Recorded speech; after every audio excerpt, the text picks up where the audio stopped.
Have you ever wondered how some photographers get to capture such amazing photos? You know, those where everything just lines up perfectly, like they handpicked and placed each element. Yeah, you might think it comes down to perfect timing or maybe even luck. The truth is, it has more to do with the photographer's ability to see things differently, to notice things that most people just overlook, and then present the shot.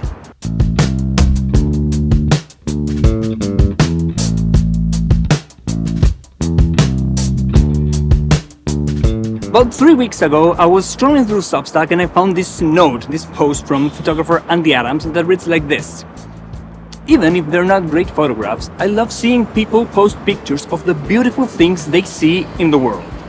Honing our ability to notice is one of photography's greatest gifts. Learning to see is the ultimate goal. I want to stop right there because the minute I read Andy's words, I just felt the need to reply with this photo.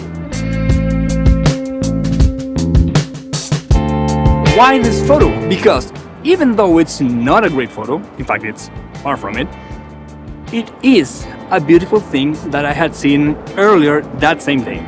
See, I was just goofing around playing with one of my kids and I suddenly looked through the window and then I noticed a single red boat just floating in the ocean nearby the lighthouse.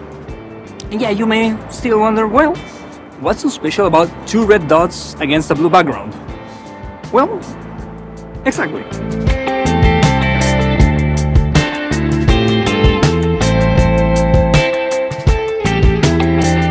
So, along with posting this photo, Andy's words just made me think of the reason why and how I make photos.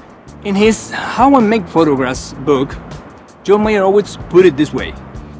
Photography allows you to establish connections between unrelated things because when you frame them together, you create new relations between them. I think that just sums it up. Your ability to see things differently, your ability to notice, allows you to create new things, allows you to tie things up that nobody else saw because you frame them together. But here's the thing, it doesn't really happen in your camera.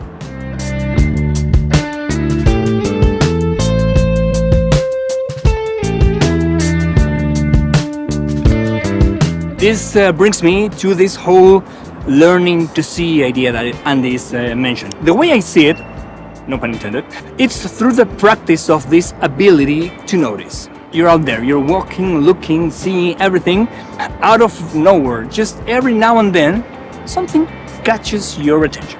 You saw something, you noticed something. And then, in that minute, you establish different connections. Shapes, colors, light, shadows, patterns, textures, gestures, action. Start establishing those new connections. You start isolating some things and putting together with something completely different because you frame them together on a single plane.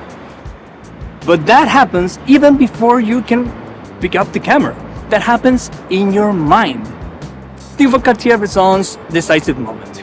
It's not about when you press the shutter. That's actually just the culmination of it. Whenever you notice something, whenever you put together things, you saw something draws your attention, you start making those connections, and then you press the shutter.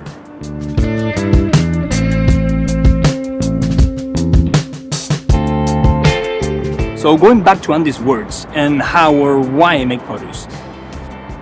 My photos are not trying to be works of art. They're just aspects of my experience.